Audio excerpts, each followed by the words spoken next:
Sunday special என்ன சமையல்னு பார்க்கலாமா? நம்ம சேனலை சப்ஸ்கிரைப் பண்ணும் அனைத்து நல்ல உள்ளங்களுக்கும், சப்ஸ்கிரைப் பண்ணிக்கிட்டு இருக்கிற உள்ளங்களுக்கும் வணக்கம். இன்றைக்கி என்ன ஸ்பெஷல்னு பார்த்தீங்கன்னா, ஒயிட் ரைஸு, அப்புறம் புளிக்குழம்பு. நேற்று வச்ச புளிக்குழம்பு, அது ஒரு கிண்ணத்தில் ஓரமாக தெரியுது பாருங்கள்.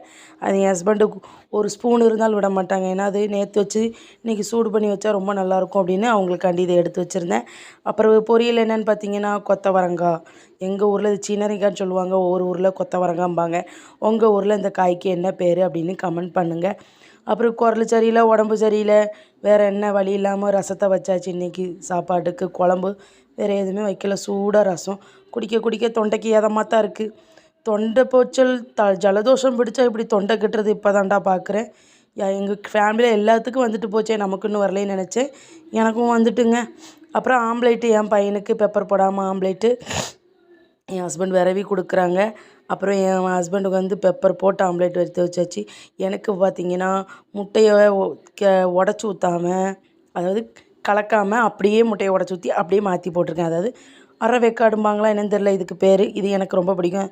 எக்ஸ்ட்ரா ஒரு முட்டை இருக்குது, யாருனாலும் சாப்பிட்டுக்கலாம். இவன் என்னடா சண்டே அதுமா விஜ்ஜை காட்டி கடுப்பு ஏற்றுறான், நான்வெஜ்ஜை காட்டாமல் நினைக்காதீங்க.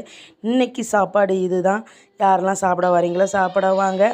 வீடியோ பிடிச்சிருந்தா லைக் பண்ணுங்கள், ஷேர் பண்ணுங்கள், சப்ஸ்கிரைப் பண்ணுங்கள்.